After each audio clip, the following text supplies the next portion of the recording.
What's going on, ladies and gentlemen? This is Muscle, and this is another Two Line Music Cuts Entertainment Report podcast. And today we have a really special guest. Listen, this man here has been putting out hits from in the 80s, but in the 80s, he was a little child. He has 13 albums. He has a new album right now called Love On, and we all know his international massive hit, First Cut is the Deepest. You know, we have in the building today, we have Kashief Lindo in the building today. What's going on, big boss? Hey, how you doing, Muscle? Excellent. Thank you so much for joining us here on the Entertainment Report podcast today. Yeah, man. I'm grateful to be here, man. Definitely, because I know somebody like you have a real interesting story because you've been around so long, but a lot of people don't really know you as the person. So that's who we're going to try to figure out today right here. Oh, for sure, man. I'm ready. All right. So here on this podcast, we like to go right from the beginning and then bring it up right to now. So then my first question for you is this. Where did you grow up in Jamaica and what type of child were you? Well, grew up in Kingston, Jamaica, which was it area in Brayton, Kingston. Mm-hmm. I was born in Kingston. Pretty much my story growing up as a child, very laid back. Even up until now, you know, very laid back person, reserved. And my story starts at the studio with my father, who is Willie Lindo, legendary Willie Lindo, who's a famous guitarist, producer, and songwriter, what he's known for, has put massive hits for many years. And I was there 99.9% of the time, you know. You could call it my second home, you know. And being around that environment, I didn't know at that time, but I knew there was a connection there from that point, you know. And being around the likes of Beres Hammond, Dennis Brown, I've been around Maxi Priest, Sly and Robbie, Mighty Diamonds. It's a long list. Long list. Yeah. When you were in Jamaica, do you really, because I know your journey is Jamaica, New York, and landed in Miami. I know that's your three that you traveled. Correct. So when you were in Jamaica, do you even realize that music was involved in your life, or you didn't realize that till you got to New York? That's a good question. Like I said, I knew a connection was there, but I didn't know how deep it was until actually Miami. Okay. You know, I didn't pick up on it until I moved to Miami. You know what I mean? Especially when we had my father created his studio, because at the time he didn't have a studio for himself. You know, he would go from this studio to that studio and do his work. But it was around that time, you know, when I came to Miami, that's when I really discovered something within myself. Right there. And what's your earliest memory of music? Either something you see in your father doing, something around you, something you heard, your earliest memory that you could think of when it came to music? It's quite a bit. But the one I can recall to a degree, and it's not just this one time, it's a few times, where as a story they say that Beres and Dad, they were writing a song, and I think I was like 3 or 4 at the time. And you know, it does happen at times where you have a song and you say, oh man, this is a hit, you know. And it do happen at times though, especially if you don't record it or anything like that, you'll forget it. And that's like the worst feeling, you know, is the worst feeling. So they're trying to remember, you know, the song and everything, and they heard me humming it from top to bottom. So it was pretty much at that point when my dad decided to put me in the studio around age 5 to record my first song, you know, titled Live With Love. Yes. And what was it like actually recording this first song? Did you have to memorize the lyrics? Was it hard to memorize the lyrics, or it was something that came natural to you at this time here? That part wasn't hard to remember because my memory, that's one of my strong points, you know, is I have a good memory, you know. I was just nervous more than anything because I was like, I didn't want to be in the studio doing this. as much as I love being around music, my mind wasn't on becoming a singer, you know. It wasn't like that at that time, but I just loved being around that environment and seeing the work process, you know? Hmm. And do you remember that song coming out? Do you remember how you felt when you first heard that song play back, like on a radio or a record player or somewhere when you first heard that song? I do remember. It was a cool feeling. Hmm. It was weird too, but it was cool. You know, but it's always a good feeling hearing your song get played. Even till now, it's still refreshing. You know what I mean? Hmm. So That was a good vibe there. So then now you did that when you're 5, and then I guess you didn't record again until you were around 7. And this was a song called "You're Gonna Need Me." yeah, a cover song. Yeah, man.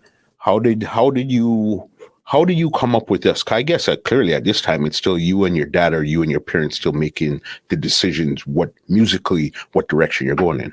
Right. No, that was my father. So you know, and Hmm. I think if I recall, I think I did that it was in New York. I did that. I recorded that song.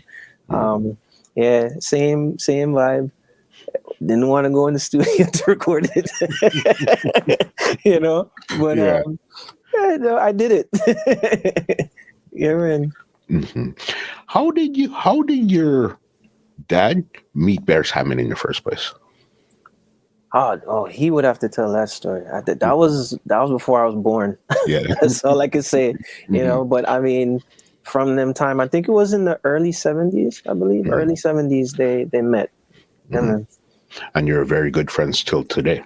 Oh, for sure, man. Family. What you said, these first 2 songs, you put them out there cool and everything. This is the first one was when you're in Jamaica, or that was in New No, York? first one was in Jamaica. The second Fir- one was in New York. Okay, so then Mhm. you're getting your feet wet. You're still a young child at this time here. What did you think you wanted to grow up to become? Because yeah, your studio is cool. I see it around. What did you think you were going to grow up to be? Yeah, that's easy. Basketball player. Okay. That was my thing. Well, when I moved to Miami, I Hmm. got more into it, you know, and yeah, I practice on that hard, more so than doing the studio, you know, practicing my voice. Hmm. So yeah, I took that very seriously, and you know, I even tried out for a team that didn't work out, and then that just messed up my spirits, man. You know, so I said, so I guess it's singing then. Yeah. Well, I guess nothing better Yeah, to do. yeah. Crazy. Who was your favorite basketball player back then? Oh, that word favorite. Mhm. There's a few, but the person that stands out to me is Michael Jordan. Mhm. And it's just because um, at that particular time, because timing is everything, right? Mhm. What he did for the sport, because the sport wasn't global yet, like in the '80s. I know it was like we call it the playback late Mhm. at night or something like that in the '80s, but from when it transitioned to the '90s, now it started to get popular globally, and he did that not only with just the basketball, with the sneaker. It was a Mhm. whole bunch of stuff, you know what I mean? So everywhere is Michael Jordan, Michael Jordan. But I just like how he played, you know. It was different to me, the things that he could do, his ability, you know what I mean? So Yeah. I try to emulate that a little bit, because I'm not tall, you know what Mhm. I mean? I'm not 6 feet or anything, but you know, people will make fun of my height and say, "Yeah, you pick him." You know what I mean? I said, "Okay, yeah, you could do that, but Let's all go. right, let's go." You know? Mhm.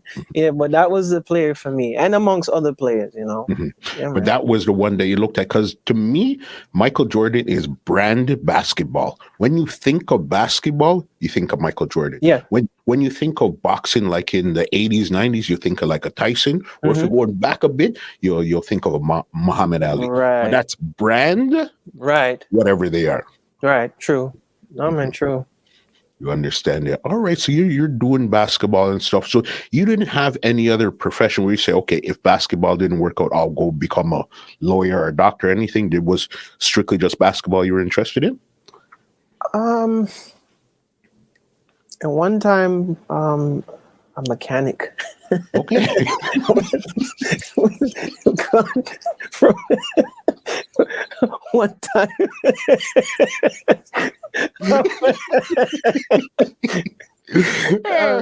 Yeah. No, seriously though. At one point, because I'm into cars, so that was in my head as well. I just like cars. So yeah, it didn't last that long though. Yeah. Yeah. I got you. And have you always been a creative type of person? Yeah. More so in the studio than anything, but outside of that, yeah, there's some things I could do. Yeah, man. From there. Okay, so then now basketball, no, mechanic, no. So then we go studio. What was the first thing you did? You said, okay, I'm ready to go studio wise. What was the first song you guys started to put together at that time there? The first song I did here in Florida is a song called Wanna Rock It Tonight. I believe that's the title of the song. And it was on the Tempted to Touch rhythm at that time. Yeah. I think that was around the time, I believe, when it came out, if I'm not mistaken. Yeah, that was early 90s. And then, I still at that time wasn't, ready yet. But that's when everything started from that point up until now, where I was doing a lot of recordings, and it led to some other songs before I went into the first cut. So there was a few other songs I released before first cut, I know there was a lead up to first cut because a lot of people, because that's the gigantic one, a lot of people forget that there was a lot of stuff before and a ton of stuff after. Yeah. Yeah, man. I didn't know how massive that song was until I performed in New York for the first time in '92, and I had the reaction. I was like, "Wow!" I said, "Okay," and then more and more doing more performances down the years. I was like, "Wow, this song is really, really big." Yeah. So I give thanks for that. For sure. And do you remember how old you were when you guys recorded that song? I was in my early teens, or probably just reaching that age. So it was somewhere around there. Yeah, man. And any reason in particular why you chose that song to record? Yeah, I didn't pick it though. My father. No, that was my father. All my father idea. I hear in the song, I was like, yeah, this is a cool song. So I sang it, and that was it. The history is there. What other songs led up? What other songs did you have that led up to first cut? Well, I'll say the first cut, I did Baby Why. I did Trouble Free, which did pretty good in Jamaica, and I did a video for it. That's your first video, I think you did. That was actually the lead off of the album. Yes, yeah, and I was going right into the album, Trouble Free album, and it was like a year or so after I released it in '93, and it did very well, especially in Jamaica, US, and Japan, and it kind of led me to go to Japan based off of that album. And that's what led to the infamous video of the Japan splash. Yes. Yeah. Yeah, man. That was a lot of fun. Was that your first time actually traveling and performing in such of a large crowd? Yeah, it was large. It was large.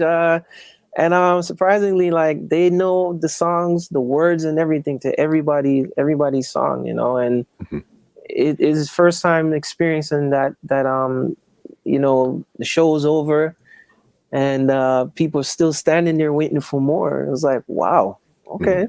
They truly love and appreciate the music on a high, Yeah, man. And what was it? Did you feel scared or anything? Because remember, you're still very young at this time to perform for such a large crowd. Yeah, you have little nerves. Well, nothing to consume you know what I mean? So you don't want that. but which is, I say is normal. But like touching the stage now is like, okay, I'm on stage, so boom. Anything goes. And that's one thing I would say, like, when you're on stage, especially performing with the band, is that you can improvise and do things on stage, you know what I mean? And you interact with the crowd and go off the energy. So I like that. You know what I mean? So I don't know what takes place when I'm up there like that, but the songs, you know. So Mhm. anything can go at the spur of the moment. So that's what I It's love about it. it's the energy, the vibe, that spirit that takes you over. Like when you go on stage, it's something that takes you over. When you come off, you almost have to ask somebody what happened while I was on stage. Yeah, I say I don't know. Mhm. I know it's just no, I can't say that. I say it's just the energy. Mhm. It's the energy. I mean, Mhm. And even on that first album, there had the you did the Jimmy Cliff song, "Many Rivers yeah, Cross" was on there. How did that yeah, go for you? yeah. They did pretty well, man. That whole album Mhm. did very good because as we were talking about Japan Splash, another cover song I did called "Because I Love You." Mhm. That was That very big over there. It was I think very that was big the over first there. song you actually came. It was either the first song you came out to, but that was in your set on the Japan Yeah, Splash. it was. Yeah, it had to be in the set because they told me that I have to sing this song. You Mhm. know, that was one of the songs they said I have to sing. So Mhm. yeah, And that was a big one there. Also, it was all hits because that's a classic album. That's one of your more classics, if not your most iconic classic album you have. yeah. Some people say so. Yeah, Yeah. man.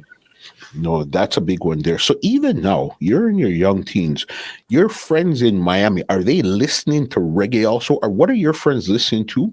And do they really understand what you're doing at the same time also? At that time, I kind of kept that on the down low, and Mhm. reasons for that because I just didn't like the attention. Okay. Yeah, even at school, and especially where I went to school, a lot of Jamaicans were there, so I just Yeah. stay hidden. You know, I Mhm. just didn't like they know me, but telling them that I do this and do that, that I'm an artist, they're Mhm. gonna treat you different. I didn't want that. You know what I mean? I don't Mhm. even want you to treat me different or anything like that. Just treat me the same way. So, Mhm. but yeah, they knew eventually, and I guess down the road, like when they hear more and more reggae music, they understood where I stand in there in that genre. Mhm. And what type of music were your friends listening to at that time? Were they listening to reggae too, or they were more listening to hip hop, pop, or whatever was on the radio? Yeah, hip hop, pop, R&B.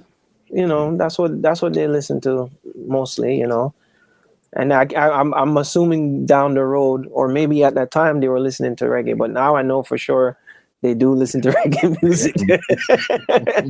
Yeah. For sure. Because did you ever want to say, I don't want to sing reggae, I want to sing R&B, or I want to rap, or I want to do something else? Was that ever something you wanted to do earlier on in your career? I don't know about the rap part though. Yeah. I loved it. I liked it Yeah. a lot. But R&B, I did well with the R&B now. I love R&B. I know Mhm. I listen to multiple genres, right? But Mhm. R&B, because of some of the music I grew up listening to, like Stevie Wonder, Mhm. uh, Michael Jackson. I mean, there's quite a few. And down the road, I was introduced to Sam Cooke. My father told me to listen to Sam Cooke, and Mhm. I've not stopped playing him ever since. Yeah, I For mean, sure. there's a long list, Mhm. So I grew up listening to those. Yeah, man. Right there. If you could have got in the studio with Michael Jackson, would you want to sing a song with him, produce him, or actually write a song for him? What would you want to do if you could have with Michael Jackson? Wow. Well, I'm gonna throw two in there. Okay. I would love to sing a song with Michael Mhm. and to make a track for Michael, a reggae track for Michael. Okay. Yeah, yeah, for sure. Definitely, because somebody like Michael Jackson, especially coming up in the 80s and stuff, that's the highest bar that you could get would have been like a Michael Jackson. Yeah, yeah, man. Michael, yeah, he was on a whole different level Mhm. at that time, Yeah. So, yeah, man. So you think you could have produced a solid reggae track for Michael Jackson at that time? Oh, for sure, man. Mhm. Yeah, Mhm. man. Because a lot of people don't know that you also play drums also, and I think you play keyboard also. Well, not live drums, but I know it a little bit. Not no pro, but Mhm, I program the drums and mhm, I'll play the keyboard a bit. Yeah. mhm. When did instruments come into the play in your career? In the early '90s, I remember my father bought me a keyboard, Mhm, with some multiple sounds synthesizer, and it had the drums where you could program it on the keys. mhm. And I remember the first track I made with it was the Real Rock rhythm. Okay. So I just figured out the machine myself and programmed it and played it, and I let my father hear it. He's like, "Oh wow, it sounds good." Mhm, So it started there in terms of making the track. Now, people who I was around, like Computer Paul, mhm. yeah, he did quite a bit of tracks for us. As a matter of fact, he made the Love Bump rhythm. Okay. Yeah, he did Yeah. that. And I remember seeing the MPC 62. Mhm, And when I was looking at that machine, I was like, wow. I mean, it could do all of this. mhm. You can hook up the MIDI with the keyboard synthesizer and program it. And man, I was glued to that thing, man. So I learned a bit from Computer Paul with it. Mhm, And then the great Carl Peterson, mhm, I learned even more with him showing me some stuff with the MPC 62. mhm. And even before making a full track on it, I played like a bass line on one of my Christmas albums, Okay. which was cool, Mhm, So yeah, when I got into it now, when I made my first track now, it was on my second, third album, Soul and Inspiration, and it's a mhm, track called Hello Father. So that was my first track I made by myself on there. mhm. And it came out the way that you expected it to? Yeah, yeah, it Yeah. did. Yeah, it did. I was smiling a lot. Yeah. Yeah, yeah, it really Yeah. did. Good. You brought it up. Your Christmas album. That's another classic album you have there. Why did you guys decide to record a Christmas album at that time there? How that went about, there was a program called CSN at the Mhm, time, which was blowing up pretty fast.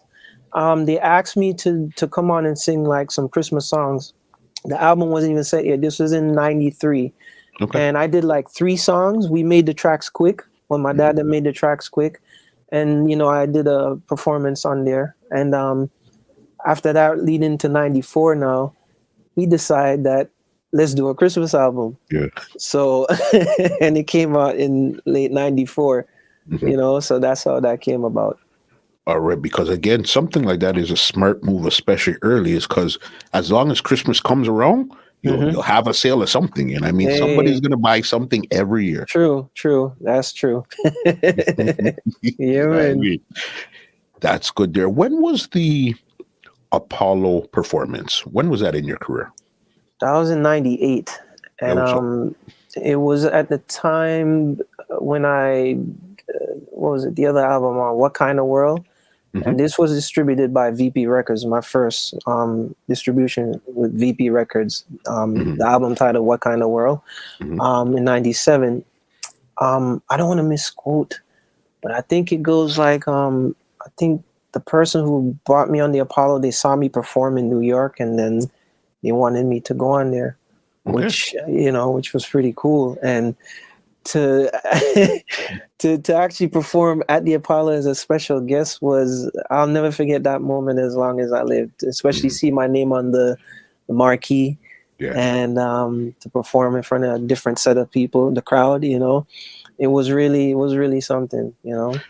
Because a lot of people, I'm not sure if people realize, but this is the Apollo. We're talking about the Apollo is one of those staple places. Hmm. Once you get to perform here, you say, okay, something is happening. Yeah, no, for sure. And it's funny too when you see it on TV, the Mhm. stage looks so big. Yeah. Eh-eh.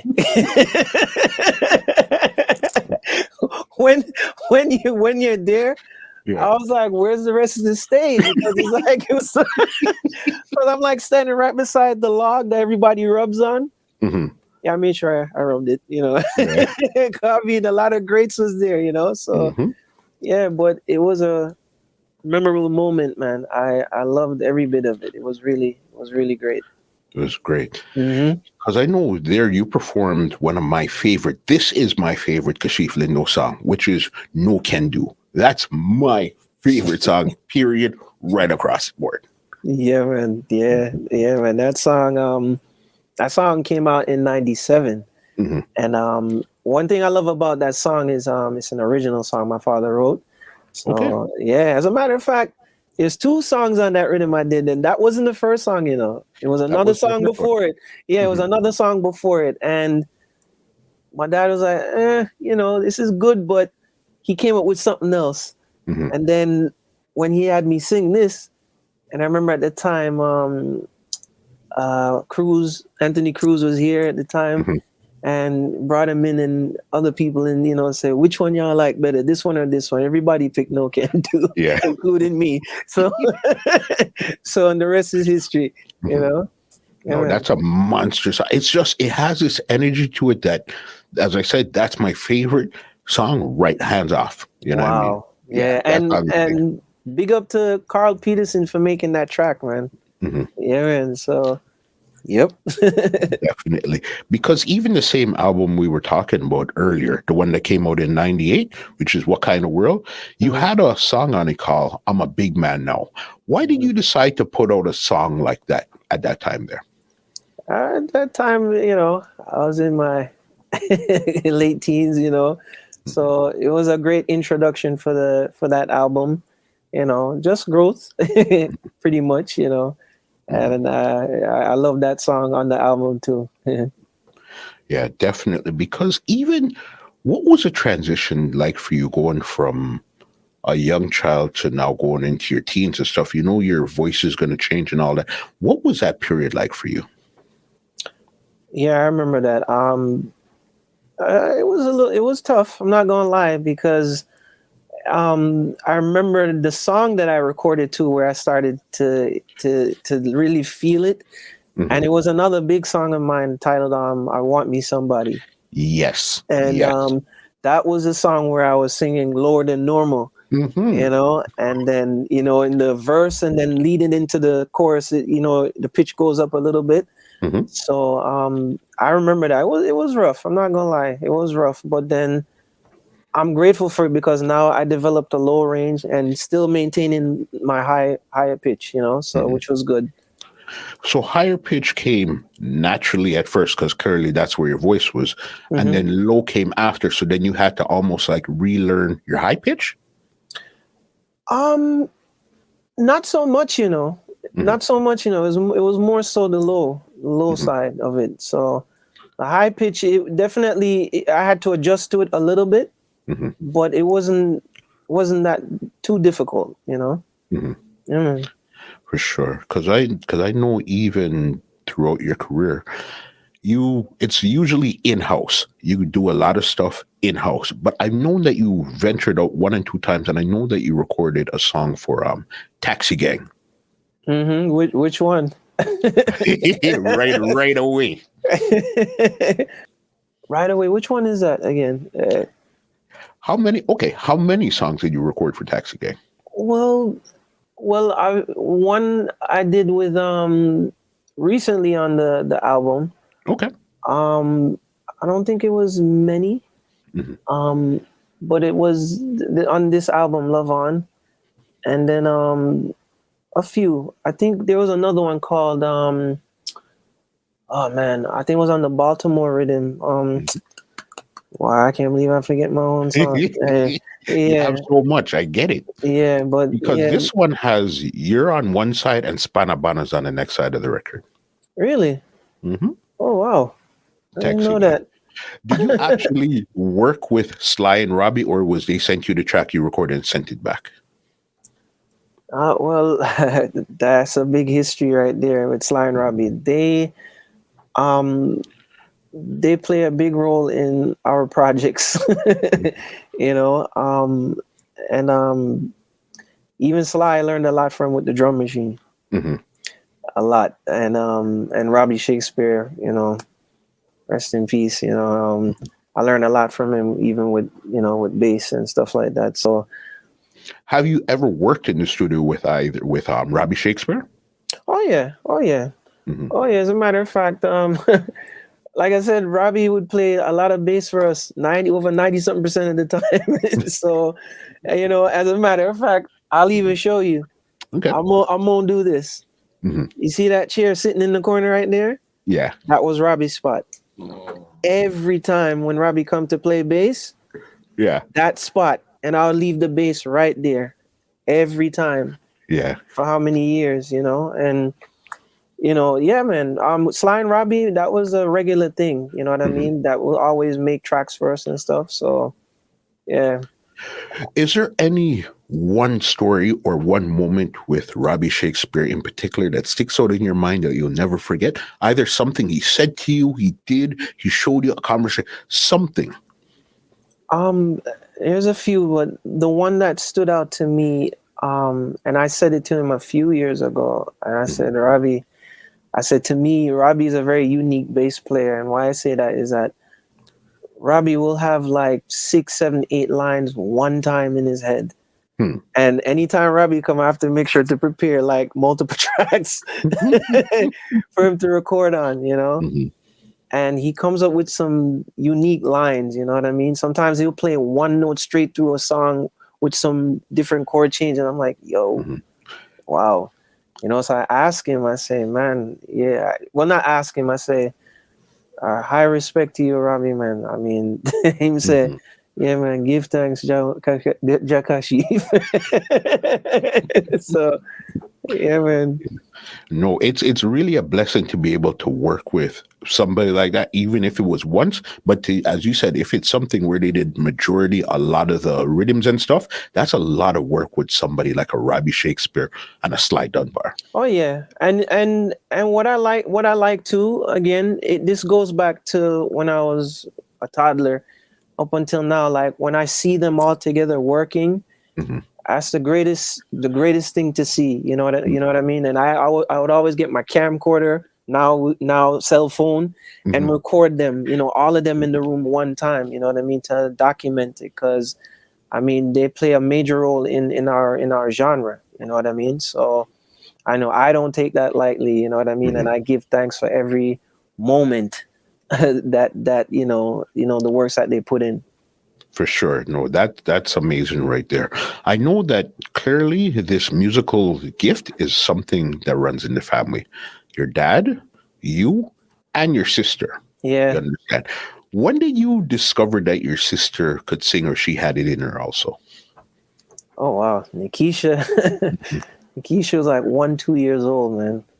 And at the time, at that young age, because she's very petite, she it kind of reminded me of Whitney Houston, because Whitney Houston was very petite, but had this big voice. And Nikisha at the time, her voice, she had a very raspy, big voice for a little kid, So she's like 2 years old. I remember her singing a song, and it was, I think, when she was like 6. And there was a pageant, and she performed Whitney Houston's song. What was it? Don't let me close one more door. Yeah, she killed it. She killed that at 6 years old. I was like, wow. Such a big voice, man, in a tiny body. That's crazy. When was the first time you, your father, and your sister got in a studio together to create a song? The first time was when she did a Christmas single called Joy to the World. And I created that track for her. Yeah, on that MPC 62, man. And funny thing, I have all those floppy disks right now, and it's still, if I put it in, it'll still work. Yeah. Crazy. But yeah, that was the first single we released. So it seems like you like to document and collect things because you have a foresight to know that this isn't always going to be like this in the future. We're not going to always have these same musicians are not going to be here. Yeah. Everything is not going to be the same way that we see it right now. Yeah, no, true. I do, because like I said, history is important. You know what I mean? And we all take things from things in the past, and what you do, you improve or try to enhance in it as much as possible. So yeah, Mm-hmm.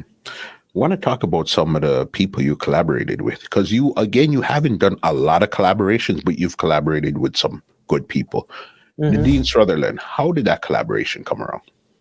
Yeah, my dad decided he wanted me to sing with her on a classic song that she did titled Until, that was a hit for her, and yeah, he had me sing that part and she sang her part, and actually we sang the song straight down, but I did my part differently. She wasn't there yet, and then she sang it straight down, and then we just decide what parts, who's gonna sing which verse and things like that, But I enjoyed that very much. Yeah. Yeah, man. All right, let's go dance hall. Reggie Stepper, how did you guys connect? Boy, that was early 90s, man. Yeah, I mean, at that time, Reggie Stepper did quite a bit of things for us at the time, So combination with me, I'm trying to remember a few others in the camp at the time, So yeah, but at that time we had quite a few artists that came in on a regular, like we'll do combinations and things like that. So yeah, man. Even now, Jigsy King. Yeah. Oh man, I forgot. Yeah, man. Jigsy King, big up to him, man. I remember we did that song. I think it's was it "Send Me Some Lovin'" or something like that. Yeah. A remake of Little Richard. Yeah, that was cool. That was cool. I love that. Yeah, big one. So then I saved the big one for last, Mr. Beres Hammond. Yeah, how that came about.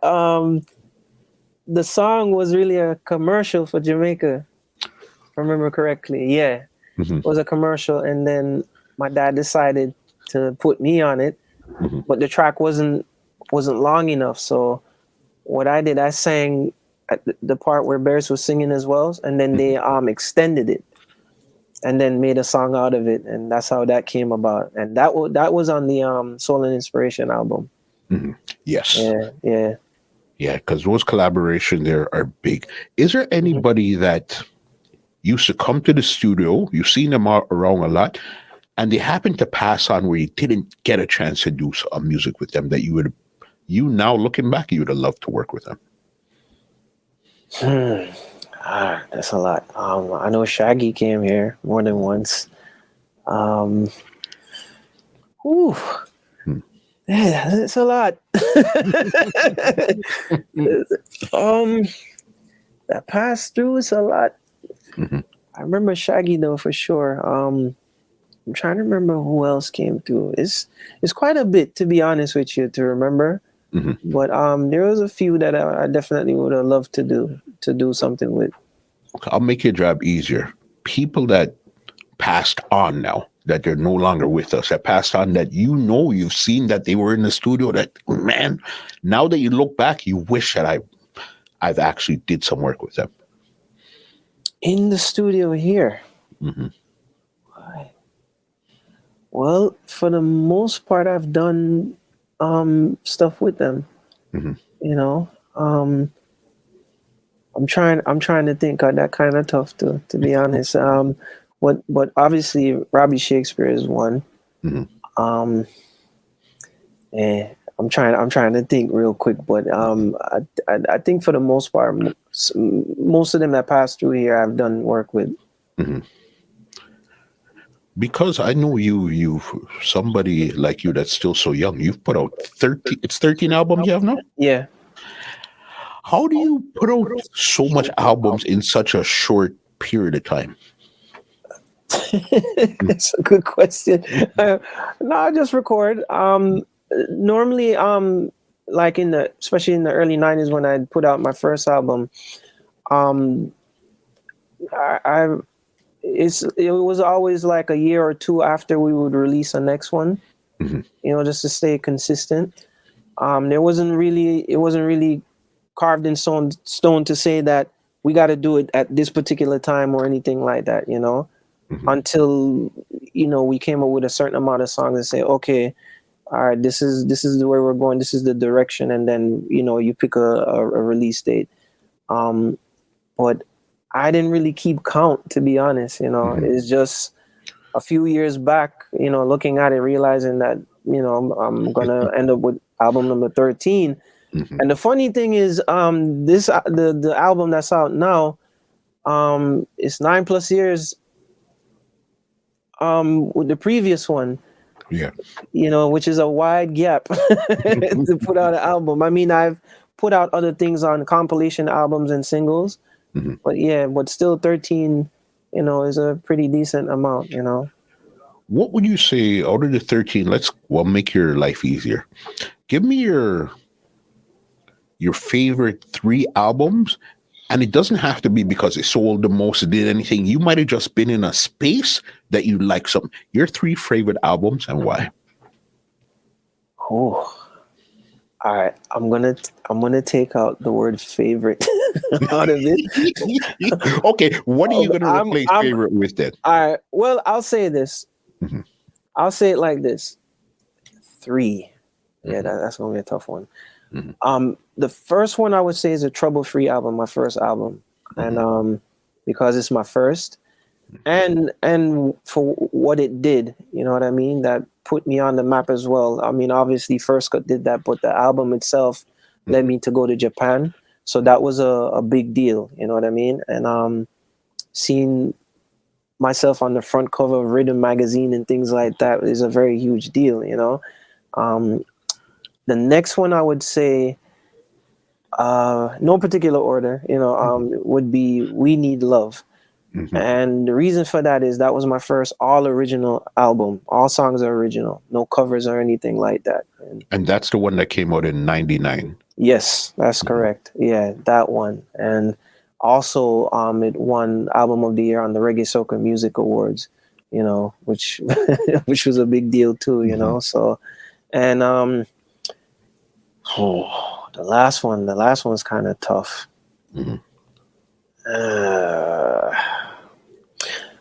Okay, I'll say this one.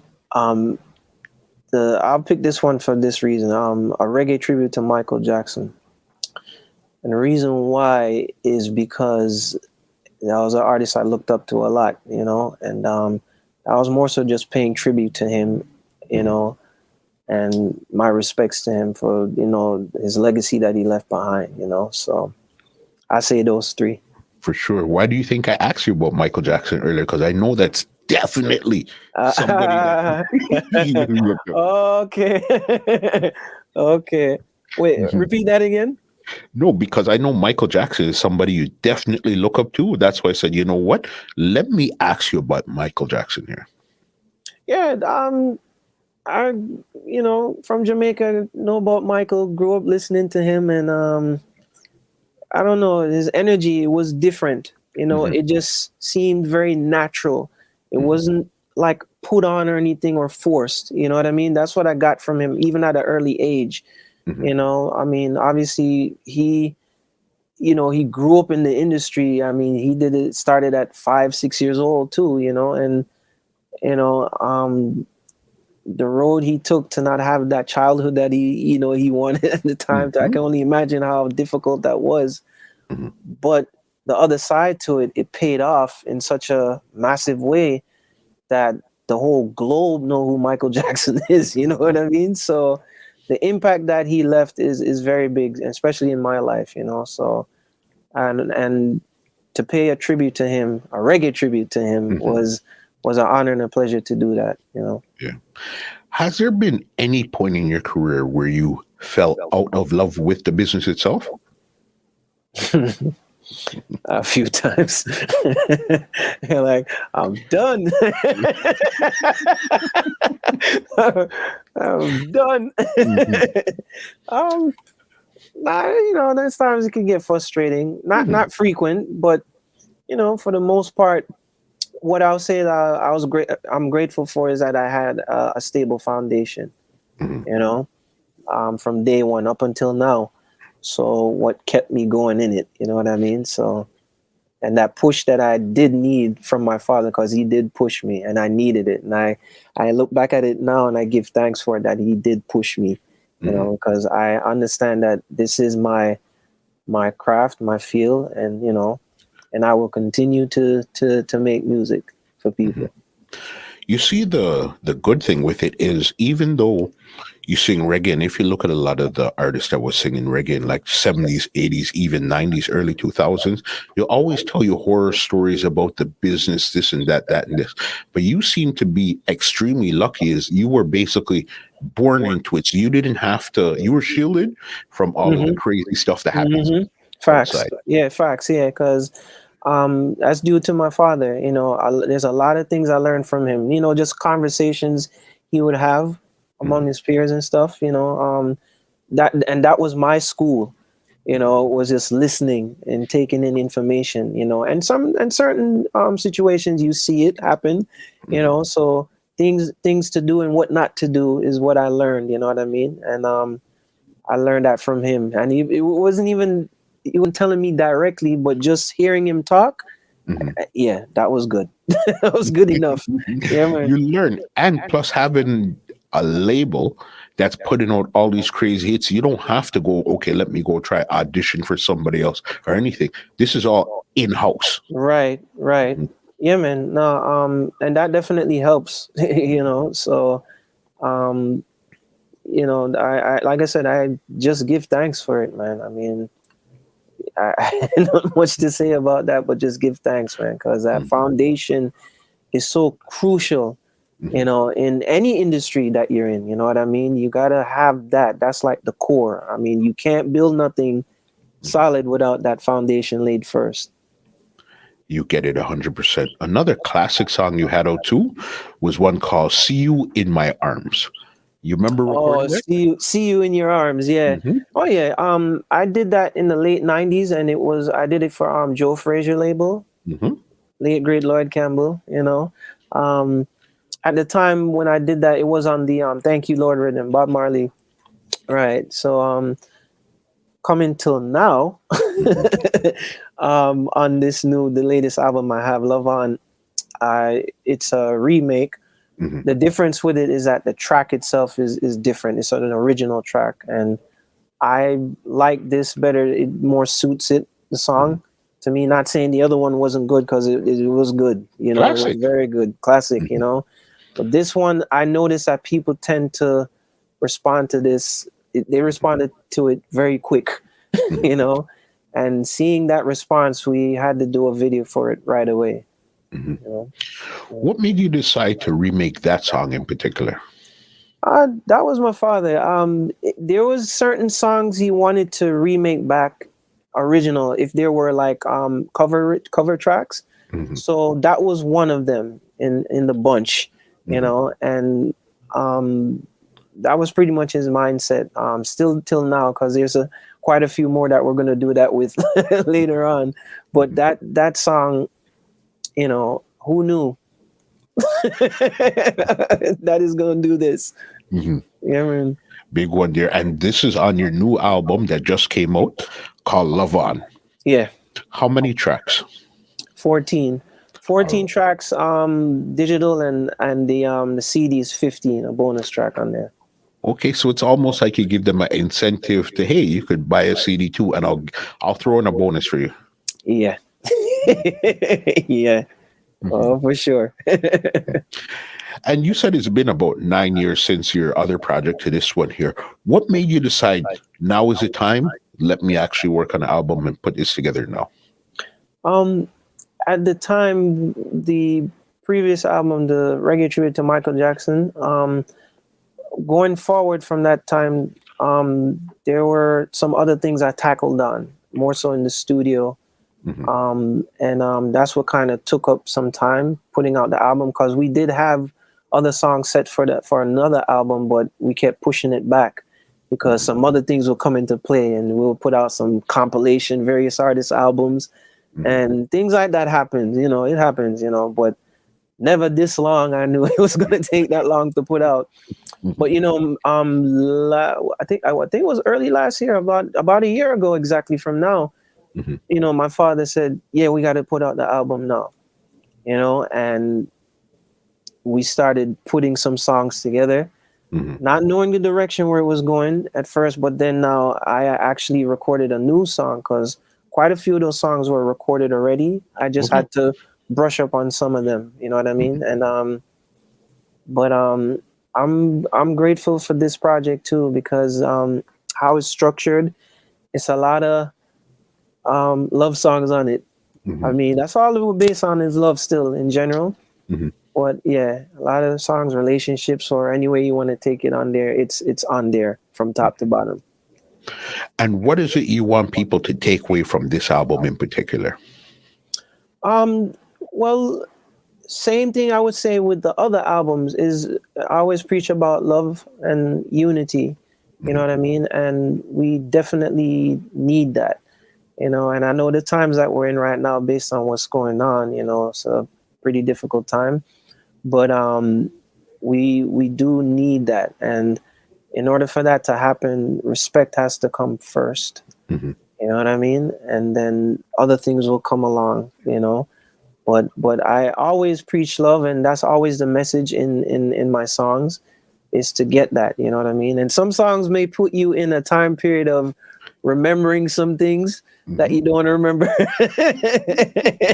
or some songs they're like, yeah, I'm like, this is where I'm at right now. So it's a story, so that everybody can take something from. So, but There's something there for everybody. for sure. You've ever tried to write or record a song outside of the love or something probably a bit more edgy and you just never put it out? Well, there's a few that's not out, but there's some that's actually on the albums. Hmm. And I did an EP, titled what is it? Oh my gosh, Hmm. Justice: A Conscious Journey. So it's an EP with 6 songs on there, and even prior to that, I've put out on my albums quite a bit of stuff talking about unity and things like that. Certain topics. I even had a song titled "Just a Tree," Yeah. and it's talking about, you know,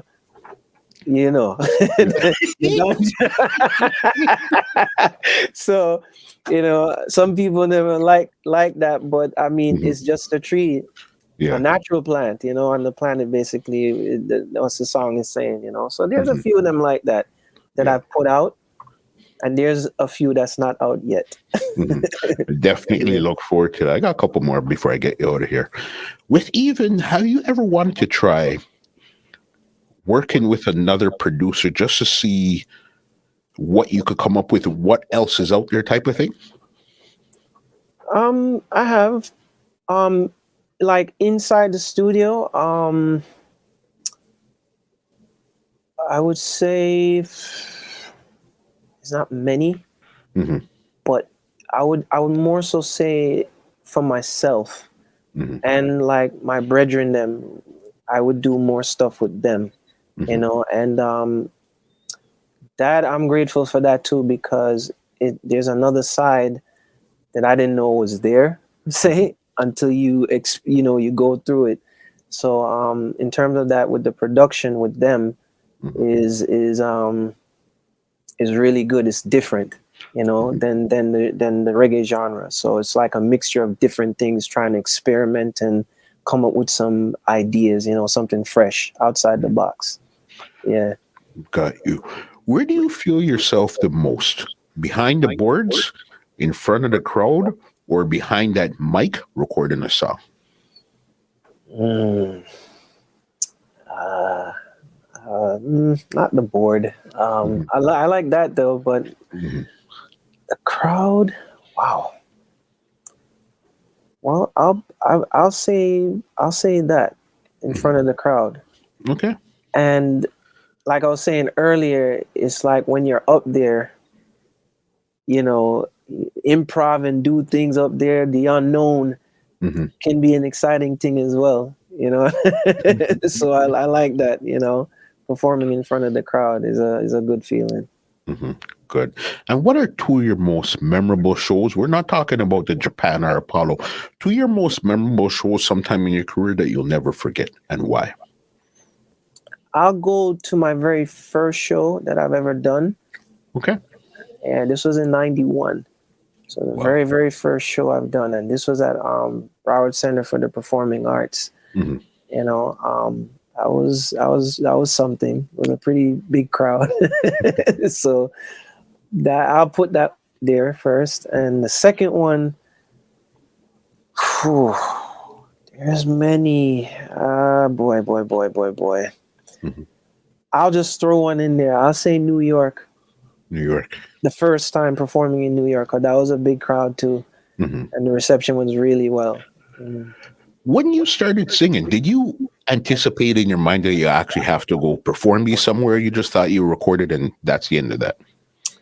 I knew it was going to lead to that at some point, to perform in front of a crowd. It was just when, you know. So because you can put out songs and you don't know when you're gonna, you know, if they ask you to go on shows, you know what I mean. So it just depends on, you know, the traction of the song, how, you know, people respond to it. Mm-hmm. So, but I did know, you know, that eventually you're gonna have to go and perform this in front of people. You know what I mean? Oh yeah, for sure. You know, I wasn't even ready at the time yet, but I knew it was coming at some point. When you gotta go, you just gotta go. Yeah, you know what I mean, for sure. For sure, man. Yeah.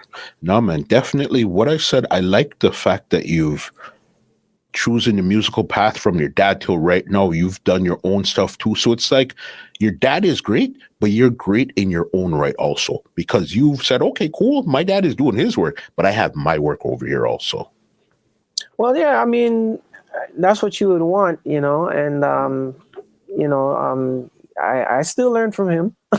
Sure. So, but we learn from each other now. So I'll show him some things too, you know, which is great that we can exchange ideas. So that's what I like more so than anything. And yeah, you know, you want your child to come on their own to do things, you know what I mean? And like I said earlier, that is great that you do still have that foundation that you can, you know, ask few things and things like that, you know. So, but yeah, man. And there's some new things y'all have to look out for that's coming out. That's gonna be very different. Very different. All right. Yeah. They heard it here. We're definitely looking forward for that. We usually talk about songs and all of those stuff there. So one thing I want to ask you is, do you ever do any dub plates?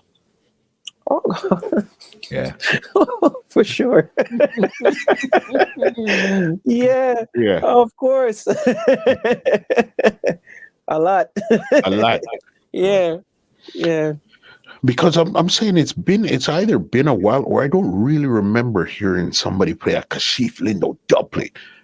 Yeah, it's you know, I'll have to retract back on that. Like when I say a lot, it's more pertaining to particular songs that I do dub plates for. Mm-hmm. So, First Cut, but and No Can Do, mm-hmm. and among some other ones, but those two in particular are the two that I do dub plates mainly for, because that's what they ask for, you know. Yeah. More so No Can Do than First Cut. Yeah. Okay. Yeah. Yeah, you'd be surprised. All right, we're at the end of this conversation here. Right now, the floor is yours 100%. Anything you want to big up, anything you want to say, leave some contact information where they could check you out, where they could check out your new album. Anything right now, the floor is yours 100%. Hey, yeah, man. Just like to tell everybody to stay safe. You know, many blessings. Live with love, and you know, just keep on keeping on. You know. Mm-hmm. Some hard times right now, but you know, just keep it going, and you know, stay strong. Mm-hmm. And what I have to say to is big up to you, Muscle. Much respect, man, to the Entertainment Report podcast. You know, big up yourself. You know, I really appreciate love this, man. This was fun. Respect. And to all the fans and air conditioners. Big up. Give thanks for the support over the years. You know, I appreciate love it every time, and continue to support reggae music. You know. Yeah, man.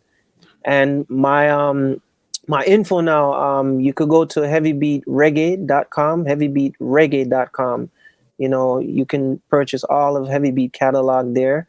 My website is kashieflindo.com. My social media, Instagram is at Kashief Lindo.